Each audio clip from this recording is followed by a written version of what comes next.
to Out of the Box with Christine, the podcast for conscious entrepreneurs. Are you willing to step into your greatness? Are you ready to shine? Well, get ready, Truth Seeker. You're in for an amazing ride. And now, here's the host of the show, Christine Blosdale. Hello, everyone. Welcome back to Out of the Box with Christine. I am your host, Christine Blosdale. And I am so glad you tuned in today because we have an informative, educational, inspirational show for anyone who has been the victim of those energy vampires known as narcissists. My guest today is Heather Kent. And Heather is a registered psychotherapist and Canadian certified counselor from Nova Scotia. Nova Scotia. I'm talking Canadian now. In Canada, with a background in trauma assessment and treatment. And she is the author of the best-selling book, I Left My Toxic Relationship, Now What? And also the book called Heal from Your Narcissist Ex. Oh, we've got so much to talk about, Heather. Welcome to Out of the Box with Christine. Thank you so much for having me. I am so happy to be here. And yes, I am a Nova Scotian and currently living far from the ocean now. I live in Ontario now, but yes. Canadians are some of my favorite people. You're so cool. You just kind of, you're just like, you're like a blend of all these. The only thing is in Canada, I have not yet said I can't wait for some Canadian food. Oh, well, you're missing out on the poutine and the maple syrup. Yeah. That's where it's at. There's Mexican food, there's Italian food, there's Japanese food. And I told my friend who's Canadian, I go, I've never said, I am just hankering for some Canadian food. Canadian food. I know it's true. Cause in every region of Canada kind of has different flavors. So like an East Coast girl, bring on the fish, right? So bring me the seafood. So that's my jam. Well, again, thank you for coming on and sharing your expertise. But let's just jump right into this, shall we? Absolutely. Because for those that are tuning in that don't know what a narcissist is, would you like to take the field here and talk about what is a narcissist? So it is, I think it's a really important question because it's a really popular kind of bit of a buzzword, I think, too, right now. And so, it's a real difference between people who might have like some narcissistic traits versus full-blown narcissistic personality disorder, right? And so to kind of go with the full personality disorder, the diagnostic criteria from the American Psychological Association has like a very specific set of criteria.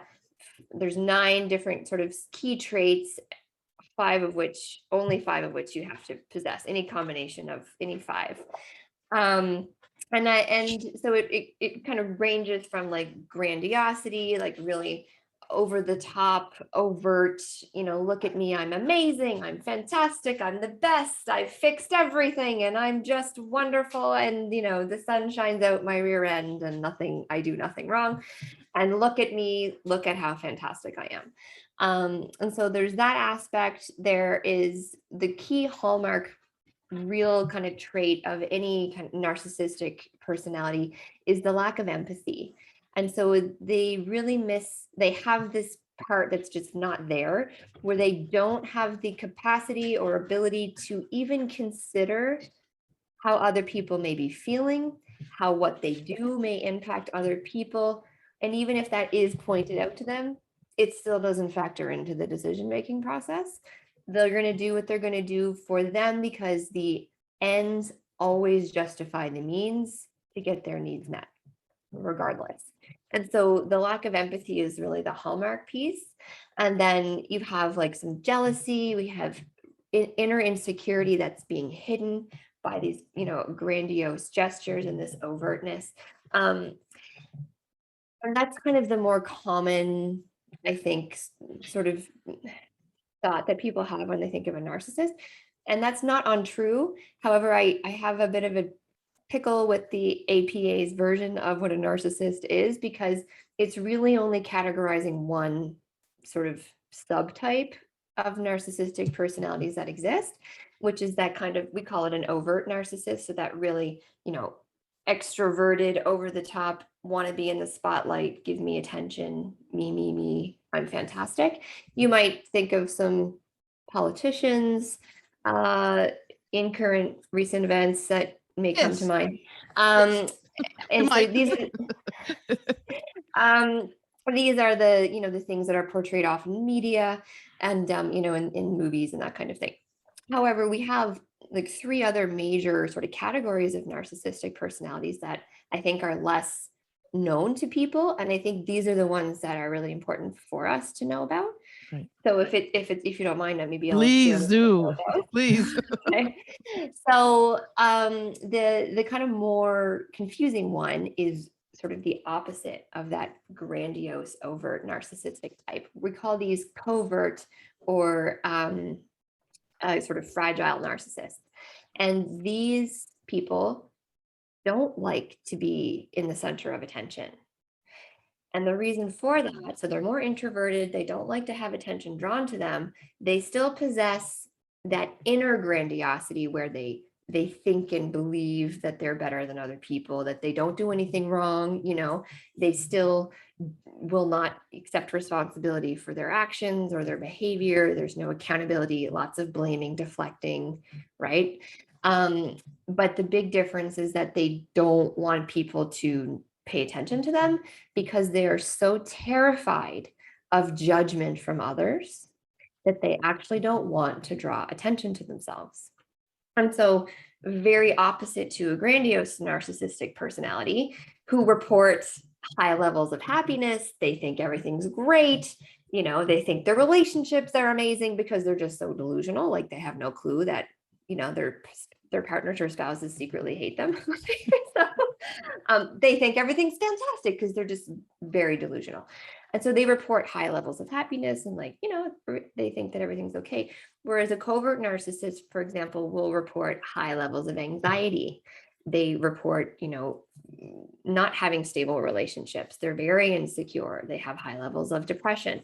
And so they don't have stable relationships because they harbor this sort of inner resentment and the jealousy and comparing. So there's a lot of sort of keeping up with the Joneses going on in a covert, fragile, narcissistic kind of mindset. And so it's very important to maintain the outer appearance of everything, of them being, perfect, because the judgment and fear of judgment or perceived slight from others would just crumble their egos, right? And so that inner fragility, that insecurity that they all have, every narcissist is very insecure underneath it all, but they harbor that and they hide that from the outside. And so the covert narcissist will report having being diagnosed even with depression, anxiety, possibly ADHD, substance abuse issues, addiction issues, that kind of thing. And it's all kind of tangled up in a narcissistic personality disorder that is undiagnosed quite often. And then in my case, I was married to a communal narcissist. Oh joy. Yeah. What is a communal narcissist?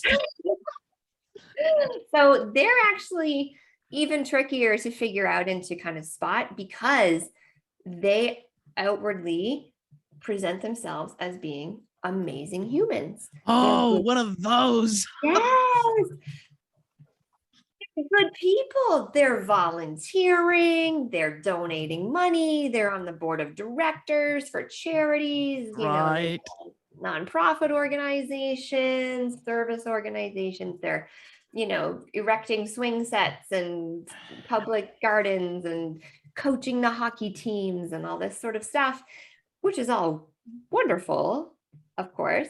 But then the kicker is, what's the motivator behind those lovely things that they're doing? And the motivator for a communal narcissist is, of course, the recognition, right? So they do those things not because they want to be a good person or because they want to give back. They feel, moral or ethical responsibility to humanity or anything like that. It's more, they need to be viewed as the best good person out there, right? And so everything they do is for that recognition of, he's such a great guy, she's such an amazing woman, oh my gosh, she's just so, you're so lucky to be with this person. Like, I can't even believe how amazing they are. You know, they're a great neighbor, a great friend, they're super reliable, they're fantastic. Well, you know, they're very social. So like they have good social skills so that they're not awkward. So they, you know, they're fun to be around. They're easy to get along with. And then you go home with them. Yeah. And then the then you mask comes marry off. then you marry them and Oh, yeah. So I can't tell you, if I had, you know, a dollar for every time I was told, Heather, you are so lucky, you know, to be with him, I would be a millionaire. And because they can be so charming too. Very They're really charismatic. good actors. They're Very really, good. right? Excellent. Like, they should be in drama programs. They Like, should. They could be like winning Oscars for their performance. absolutely. On a daily basis, they put on Oscar worthy performances, and they did so, you know, in my case too, and like in front of my family and whatever. Like, they're very good at what they do. And so for the, you know, the whole outside world thought that my life was perfect, with, you know, charmed, and I had this great relationship, great guy, whatever. Little did they know what was really going on behind closed doors. And then finally, the most sort of dangerous, I would say, like life-threatening type of narcissist was what we would call, and it borderlines on the psychopathic, sociopathic, Yes. part of the dark triad, we call it. And this is a malignant narcissist. A malignant narcissist. I've never heard that term. Yeah. And so, I mean, it sounds as bad as it, like it is. Sounds like cancer. Yes. Yeah. Yes. It pretty much, like, it slowly kills you. But really the hallmark of them is that not only do they have the lack of empathy, you know, as all narcissistic personalities do, but in this case, they actually get pleasure from inflicting pain. And purposefully, like, making it their mission to destroy other people. And like, that is what brings them joy, basically, right? So it's that real sociopathic kind of psychopathy that, and it borders on that. And that's where you'd see, you know, more kind of like dictator Adolf Hitler kind of scenario, right? Where, you know, the joy comes from power, control, and, you inflicting pain on others. Yeah. And especially the emotional pain, because 100%, because that's not, because if you know, if your spouse, you know, beat the crap out of you, you know, you'd have bruises, you could say to your neighbor, look what he's done to me. But when it's a psychological, right, and trust me, I know, when it's that psychological effing that they do with your mind, you don't know, after a while too, you don't know what, because they're so convincing and so good, and their whole life is wrapped around being able to manipulate you. Exactly. And after a while, I know I can understand some people going, the sky is actually really green because he says it's green, and it must be. Yeah. And it must be. I must have had it wrong this whole time. Yeah. Silly me. Yeah. Oh, for real. And the thing that I think is also a big misconception that society has is that it's not abuse unless there's physical wounds. Oh my gosh. No. Right. And this is like, I want to just blow this out of the water right now, because absolutely not. And, you know, in my opinion, the physical manifestation of abuse is just the final step of it, right? Correct. Like, it went so far in the psychological damage, emotional damage, and there's nothing left but to start beating the person, right? And so by the time it gets to physical violence, make no mistake, the psychological abuse has always been there. So this is something that I think is really, so in the province of Ontario, for example, in a court of law, in terms of, like, you know, legalities and support for, you know, abuse victims, finally, as of this year, 2021, in January, the Court of Ontario decided that psychological abuse is part of domestic violence. And so in 2021. yeah. Wow. And it's just Ontario. Like, not all the other provinces have decided that. It has to be physical violence. And it had to be physical violence here to be considered, domestic abuse, Wow. in terms of separation and divorce and that kind of thing, and protection of the abused party, until this year. So it's a real big problem. Well, and here's the thing is with a narcissist, and I know there's different level again there, and we even have maybe some narcissistic traits, just average people walking around, but we're talking about the vampire narcissist in many respects. The issue is that they have all the time in the world to mess with you. And it's amazing how they find this time, because they all have jobs and, successful careers. A lot of them, like they well, they're overachievers in many ways, right? And that's for the facade. I'm a upstanding businessman in the community, blah, blah, blah, blah. I'm a doctor, I'm a psychiatrist, I'm a lawyer. Very much the outside appearances is very important. Absolutely it is. Right?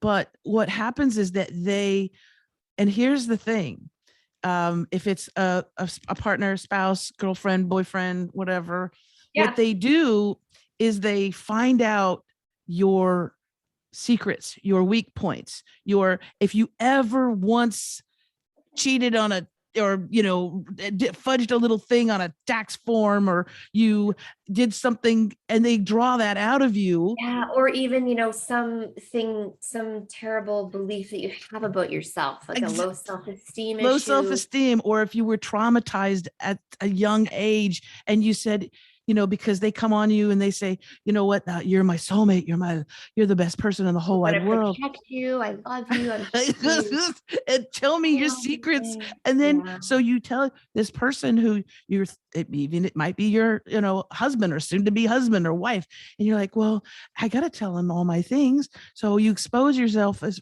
vulnerable and say, well, this happened to me, and really they just file that in their little cabinet. And when the opportunity pull it out when they need it. Right? Yeah. And that is the mental manipulation and abuse that they rely on. And they have no problem telling others about it, telling others that, oh, this person, my wife is crazy, Oh yeah. Yeah. So did you get the crazy? My ex-husband phoned my family and told them, while I was at work, told them that I had a psychotic break and that I was off sleeping with multiple people, and that that he had proof, and that I needed to be committed and needed psychiatric help. Oh, he tried to commit you. Oh no, he told my family that he told your family to commit you. Yeah. And, they were visiting my poor sister. She was like 9 months pregnant at the time, so she couldn't get on a plane, and my parents were with her. So they were all like hysterical and like, of course, again, because he was a communal narcissist, he's a great guy. What reason would he have to make something this, intent? Like, how would you make this up? Right. So I must have lost my mind. And then I don't know, I called them to say, how's it going? How are you doing? Like, hi, Mom. How you doing? They wouldn't talk to me. They wouldn't get on the phone with me. And then my dad got on the phone. He started yelling at me about how I had to be a better wife. And then he hung up the phone. Oh, no, he didn't. Yeah. And I had no idea what was happening, because I didn't know that he had called them and told them all this stuff. So for like weeks, my family refuses to speak to me, and I have no idea. I've done something terrible, and I'm trying to atone for this, and like, going to counseling. And I asked him to go to couples therapy, and then he tried to shame me to the therapist.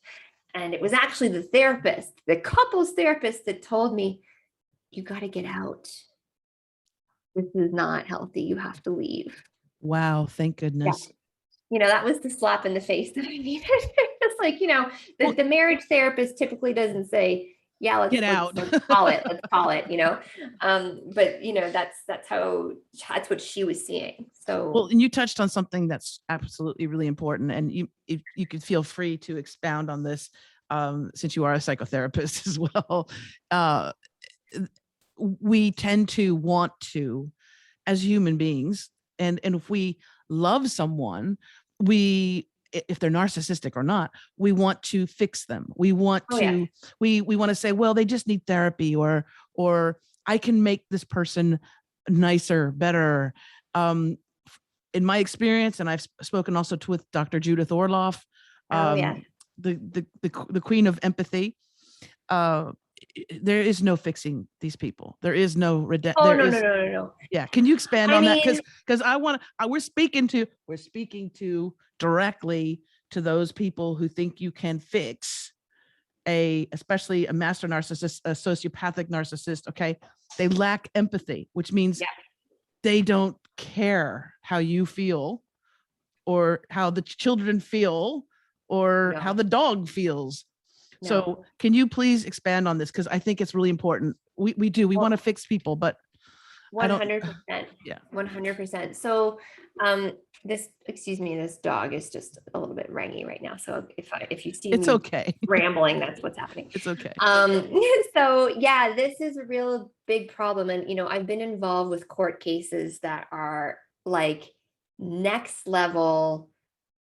I don't know how this person hasn't been committed, like for real. When you read like the court documents, and you read the, the claims that the narcissistic partner has made, and, the 128-page parenting capacity assessments, and like all of these things, they don't have access to their children because of how abusive they are, but they are, claiming parental alienation from the other parent, and like trying to convince the courts that the psychologists are inept and should be disqualified from practice, and like going after all of the, like, it's just like you said, they have all the time in the world to fight and to try and destroy you. And this is, people do ask me often, can a narcissist like heal, or like recover, or like get better? And the answer is yes, but, and it's a huge but, huge caveat. And there was actually an article in Psychology Today about this back in January, which I thought was really interesting. And yes, they can. It is possible. And like, I do actually have a couple of narcissistic clients, and it's interesting because they can see it, but it is very slow work, because you are constantly battling the ego, constant. And it's like, you make progress, and they're in self, and they can see it, and they're like, okay, I'm going to make these changes. I'm going to practice this week. And they come back the next week, and it's like they've regressed as if you've never had the conversation. So it's very, very slow, very frustrating work. But here's the thing. Let's talk about a public figure who might fit into this category that we may be aware of. And let's picture whether, number one, that person is going to admit that they have a problem.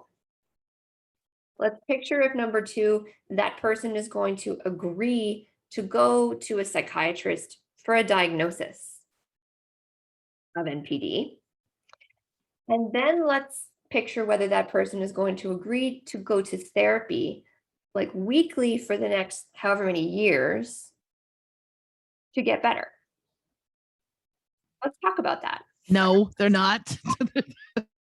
So, it's really interesting. I was like looking up stats about how many narcissists are in the world. There's something like, I don't know, 120 million narcissists in the world diagnosed.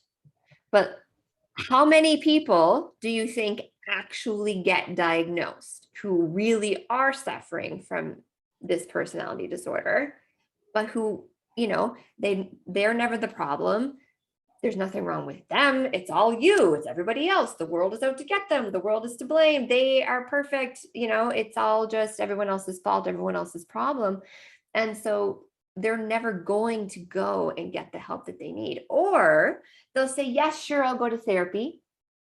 And they'll sit down with the therapist and they will talk about how they are the victim and the good person who has had to, put up with so much difficulty in the relationship. They're And exactly. they had to sacrifice so much. And then this therapist who doesn't know and can't see it is validating them and giving them 1 hour of undivided attention. Validating a narcissist is dangerous. Well, that's what they need to survive. So we call this narcissistic supply. Supply, exactly. Let's talk about that, doctor, because so, that's the thing. And because some people too understand, they don't understand why. They're like, but why would someone spend so much time trying to hurt me, manipulating my mind, triangulation, all these things, ghosting, right? Ghosting is the worst, right? I love you, I love you, I love you, I love you, I love you, and nothing, ignoring you, and fell off a cliff. Yeah. So your mind is, you're like, what I do? So the why, awful. Most people want to say why. Yep. And this is important because it's the food. It's the food of the narcissist. It's like the blood supply. Totally. Right? And so when people ask me why, because when I do, recovery work, with people who, are survivors and trying to rebuild after that, constantly, and even if they're co-parenting and they're still involved, and they use the children as the manipulation tools, right? And they're constantly still barraging you with whatever. And, they're at why? I don't understand. How could they do this? How? Why? And my answer to them is twofold. Number one, you're trying to approach this from a place of logic. And we can't do that because we are not dealing with a logical being. We are dealing with a personality disorder that only understands one thing, which is their own self-interest. And so we can't approach it from a place of logic and what we would never do because we have empathy and they don't. And so the answer to why is because they have a personality disorder. Does that excuse their behavior? Hell no, 100% not. You got to take responsibility for yourself and pull up your big grown-up pants and deal with your stuff, right? At some point. But the issue is, for a narcissist, they are in desperate need of, like you said, the blood supply, right? And I liken it, my analogy to it is kind of like a gas tank that has a leak, that has a hole in the tank, and you fill the tank, with premium fuel, and you go back to the same gas pump because it's a great pump and it's always there and it's reliable and it gives great gas and it's, high quality and it's consistent, but there's a hole in the freaking tank and the tank is never full. And you can't just keep going back to that tank because that tank eventually the pump runs out of gas. So you got to go to other pumps. And you constantly are filling this tank with multiple pumps of different sources of gas to try and keep it full. And this is what it is like for a narcissist's survival. And I do mean it. Survival is key, and they need supply to survive. How do they get it? One person will never be enough. You could be the Queen of England with all the castles and jewels and everything else. You could be perfect. You could be, the servant, the trophy partner, whatever it is, the master chef, it doesn't matter. It won't ever be enough because one person is never enough for us to give them the supply that they require to survive and feed their narcissism. Yikes. And the thing is like you said, there are millions of these. They're like zombies to me. Undocumented, roaming the streets, making, and here's the thing, making people's lives miserable. Yeah. And affecting whole families, whole communities. I deal with it. I guess it's not really indirectly anymore. It was indirectly, but I deal with it now through the children of my partner, because the other half's family is a narcissistic family. And so, yeah, it's not just one in the family, it's a pod. and It often is intergenerational. That is yeah. key. And also, you know, uh, I'm always interested in not just like even with films, movies, not just watching a film about a villain, right? But knowing how the villain became the villain.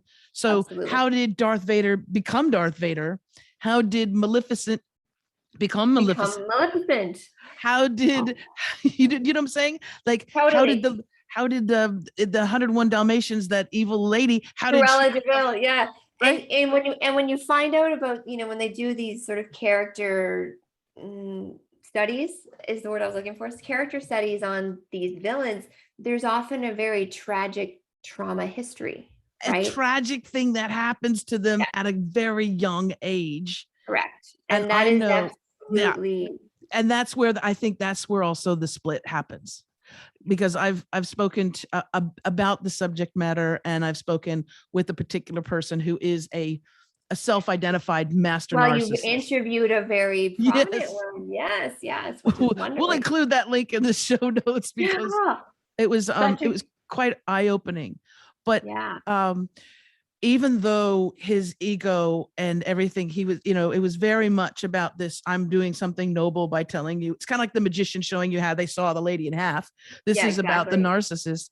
There was a moment where, because I said, were you born this way, or were you created like this? I mean, did something happen? It developed, yeah. And it was a moment where I think this was in part 3, but there was a moment where he did start to touch on, and he talked about his mother, and you could tell there was something, and he started to go in there, and then he came back out because it was way too scary. Too sensitive for them to go to. Severe trauma, abuse. I'm thinking sexual abuse, physical abuse, emotional abuse, but at a really young age. So abuse, yes, for sure. That can lead to a narcissistic personality development. Also, like a survivor of like war, or like displacement from like a natural disaster, and your whole family is killed, and then it's just you, and you have to survive, and then it becomes very all about your survival, right? And so those things can also kind of developmentally lead down that road.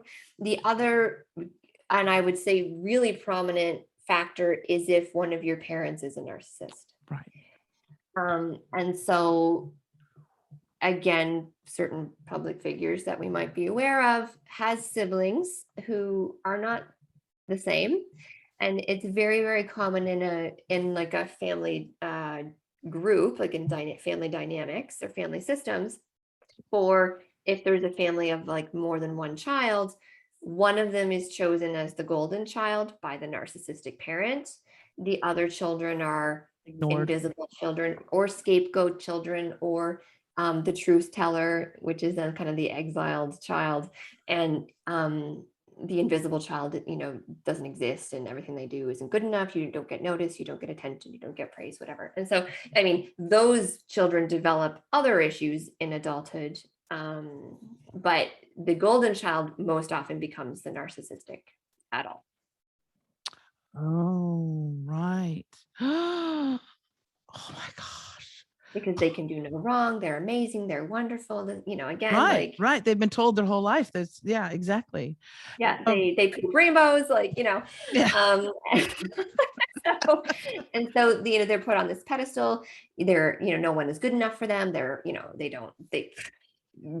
the rivers and oceans should be parted for this kid, and how dare you give them an 85 when they deserve they think they should get a 95 or whatever, right? So so that kind of thing, very, very common to have a narcissistic parent breed more narcissistic children.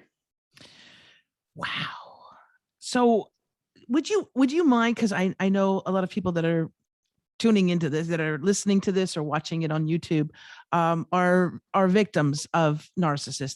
They've either been in a relationship and then figured it out. And trust me, there's a lot of people walking around thinking that it's them, thinking that they're insecure or jealous or crazy, and they don't realize that they've been in a relationship with a narcissist, or they've been manipulated by a narcissist. They don't know. So if they're coming across this for the first time, by the way, this could be a bit triggering for people, right? And Absolutely. especially if you've been a victim of a narcissist and it was extreme abuse, then this could be a bit triggering for you. But what we want to do is also give you some tools as well. Absolutely. So, Absolutely. so if you don't mind, also what so let's say we find out, right? We wake up one day and go, holy shit, I'm married to a narcissist, or I'm in a relationship with a narcissist.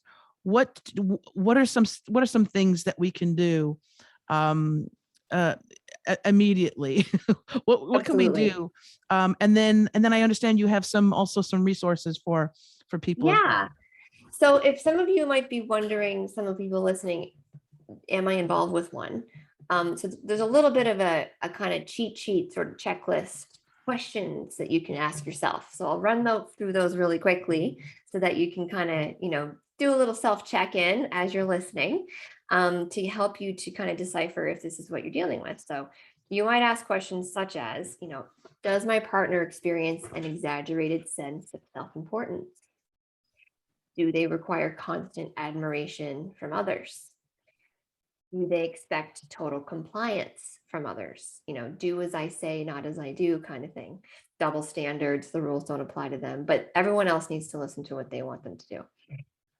Do they struggle to recognize, here's the hallmark part, do they struggle to recognize the emotions and needs of other people?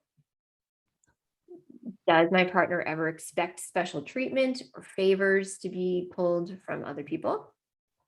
Do they ever experience heightened jealousy about the success or the perceived success of other people? Do they insist on having the best of everything? Great car, nice house, fancy clothes, great office, whatever. And do they assume that others are jealous of their talents and successes? So, if you answer yes to more than one or of those, two or more, you might want to do a little reflection. But yeah, The narcissists that I've encountered in my life, they're all checked off. yeah, exactly. They're all. Exactly. 100%. And you might also be wondering, okay, so how do I know if I've been like psychologically abused? That's another really common question. So if you are a victim of gaslighting, so where the person is saying things to you like, that never happened, I never did that, you're crazy, you're making this up, you are too sensitive, I was just joking, can't you take a joke? Oh my gosh, you're overreacting. Oh yeah. Or my favorite, if you're a woman, you're PMSing. Yeah. Mocking you, bullying, intimidating you, making fun of you in front of other people. Again, not being able to be held accountable for their actions, blaming others, denying, deflecting, and then, sucking you back in with a little breadcrumbing of that love bombing and wonderfulness, just to keep you hooked, and then going around that cycle of abuse again. So if any of that sounds familiar to you, again, it's pretty certain that you're in, a relationship that isn't healthy and that is, has hallmarks of emotional abuse. This has traumatic impact on your brain. So are you feeling hyper alert, constantly on edge, walking on eggshells, waiting for something bad to happen? Does it feel like you're helpless? Are you feeling confused? Do you think you're going crazy? These are all the things that we experience, and certainly things that I experienced myself. Low self-worth. So these are the things that I want to kind of highlight. And then to answer your, what can I do about this? Number one, ideally, we want to go no contact. Absolutely. Whenever possible. Absolutely. So, if you are able to just cut this person out of your life, change your phone number, all that, everything, yeah. Block them from social media, delete your social media and create a new one, like just cut them out of your life. This is the only way to ensure that you're never going to have further abuse from that person. Yes. if it's not possible, for example, if you share children, if you share, assets, property, that kind of thing, and it's going to be a drawn out process, then it's very important to understand how to set boundaries. So quite often over the course of our relationships with these people, the boundaries that we used to be really good at have eroded over time because they keep knocking them down. And so we have to set very clear boundaries and be relentless in sticking to them. And going what we call gray rock, I don't know if that's the term that you've probably heard before, but going gray rock essentially means when you do engage in communication, it is as bland, basic, and boring as possible. Don't give them any fuel. Monosyllabic, if possible, like 1-word answers, 2-word answers, logistics focused only, zero back and forth about feelings, no discussion, just time, place, pick up, drop off, done. You limit it to one method of communication. They're only allowed to email, or they're only allowed to text. Better yet, use an app that can be used in court, such as Our Family Wizard. Download that, because limit them to only being able to communicate with you in one way. You don't answer the phone. You don't listen to the messages. You send the emails to spam. It's just all blocked except for one method of communication. Only if you have to, because only if you absolutely have to. Yeah. Right. Exactly. Yeah. Other than that, cut them out. When you do interact, it is just stone-faced, boring, logistics focused only. And so that is something that you can do. And then if you're still like, well, I still live with this person, so what do I do in that situation? So I recommend using what we call the JADE technique. So JADE, Jade. And JADE means that when we interact with narcissistic people, and this is, I think, applicable to, narcissists in the workplace, maybe family members, other family members, etc. We never, ever justify, argue, defend ourselves, or explain our actions to a narcissist. So we don't justify, we don't argue, we don't defend, and we don't explain ourselves. You play possum. Yep. You build a support system, you engage, most importantly, engage get the hell out of there. Engage in trauma therapy with someone who has training in PTSD, trauma recovery, abusive relationships, domestic violence, abuse, whatever. You need to engage in therapy with someone who knows how to help you manage and navigate the traumatic impact that this has had on your brain. A traumatic impact it's had on your brain and also your heart. Oh, absolutely. Because what happens too is that when you're the victim of a narcissist and it's before you actually realize it, but it's when they have churned up and gotten all that emotional fuel out of you. And usually it's to break your heart. So, whatever it is, whatever manipulation, in order to absolutely shatter your heart, because again, they have no empathy. There's no heart there. So once they've completely shattered your heart, then again, they'll move on to get more fuel, or they'll come back. They'll say, "Oh, I'm sorry. I really love you." So they're going to love bomb you to get more fuel out of you. I've gone to therapy. It's going to be different this time. Yes. I can't live without you.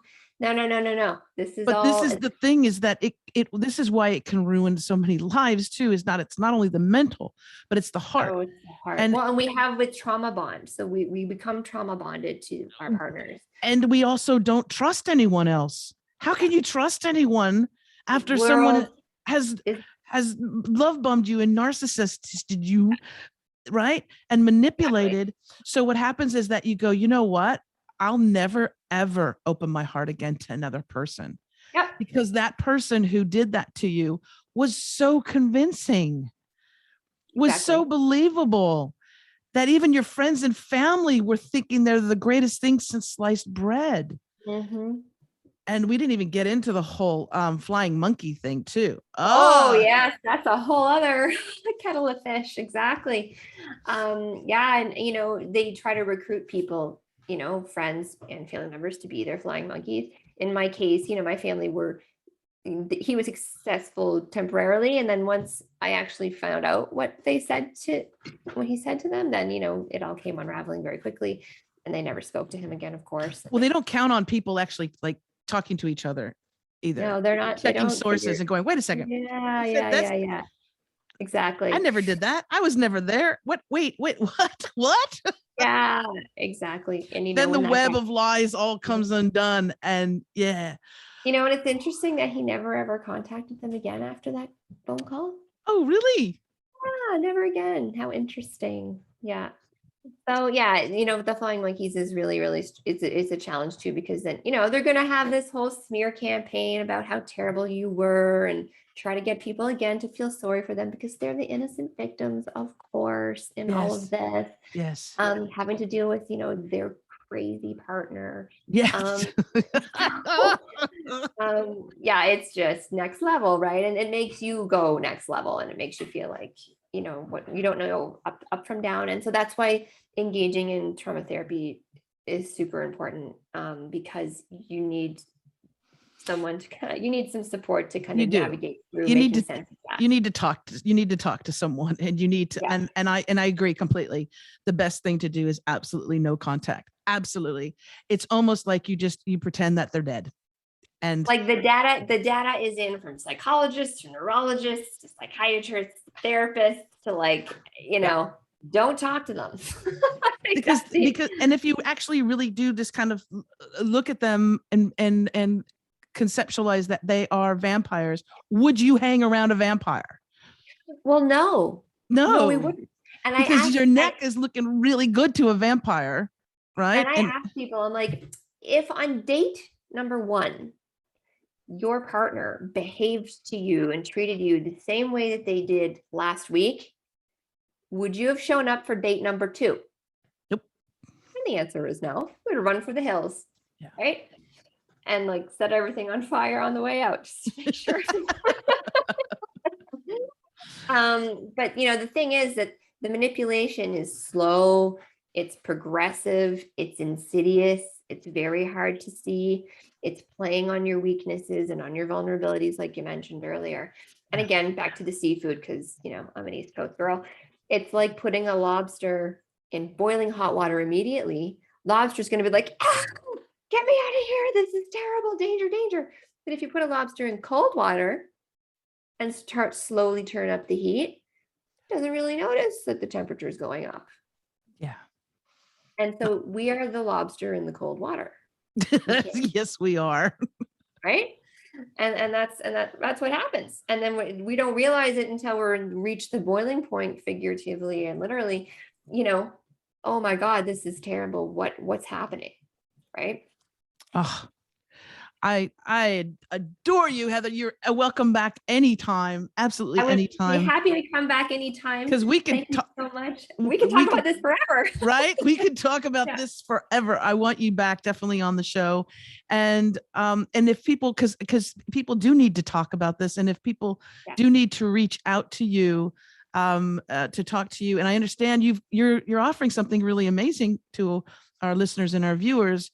And that's a consultation with them. So actually I have 2 things that I'd love to offer to our listeners.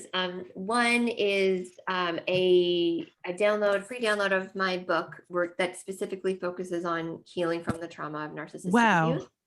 And so there's a link to download that from my website. So please go ahead, feel free to go and download that, and hopefully you'll find it helpful. And then also I'm happy to provide, free consultation to anyone who would like to reach out and just touch base, so that I can provide perhaps some further information, some guidance. You want to talk about your situation, you want to get, some ideas on what you might do. I'd be happy to meet with you. So those are 2 things that I would that is love to share. That just made my heart That is so, that is really beautiful and generous of you. And I know, well, because you yourself have been a victim, so you know how devastating it is. I'm getting teary-eyed here.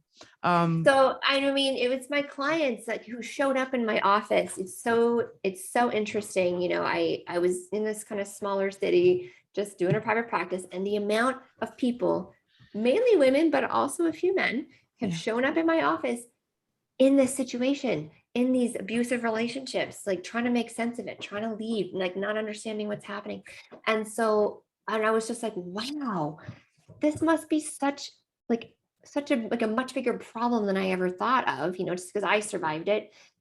I didn't really think how prevalent it was, and so it was my very brave clients who I've had the privilege of knowing and working with that inspired me to write the book, and to kind of, because there's so many more people out there, more than I know, who are struggling with this. And I know when I was in it, or when I was just out of it, in that like lonely island, like what the hell am I going to do? I would have really benefited from this. Exactly. It saves lives, I think, is what the work that you do. It really can, because it can mess with your mind, it can mess with your heart.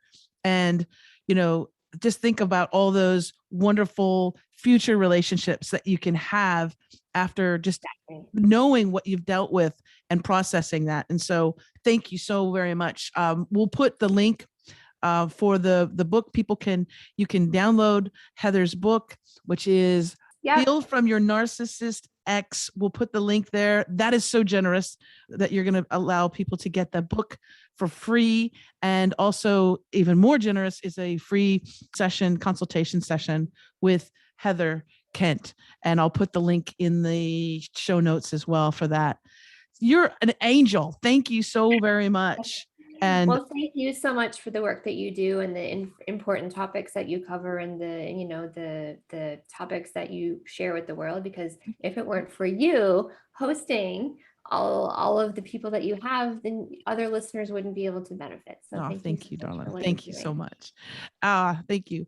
And I want to thank you, wonderful listeners and viewers on YouTube, for tuning in today. Listen, if this show impacted you, or if you know of someone who has been a victim of a narcissist, please share this, share the video, share the podcast, share it with someone who can benefit from this program as far and as wide as you can. And also, if you just stumbled across the show, please like and subscribe. We've got more great episodes coming up, and we'll bring back Heather Kent. We'll bring her back as well to talk more about this narcissistic, crazy stuff that's been happening in the world. Until next time, I'm Christine Blosdale. Thank you so very much for listening. And as I always say, remember to think outside that damn box. Bye for now.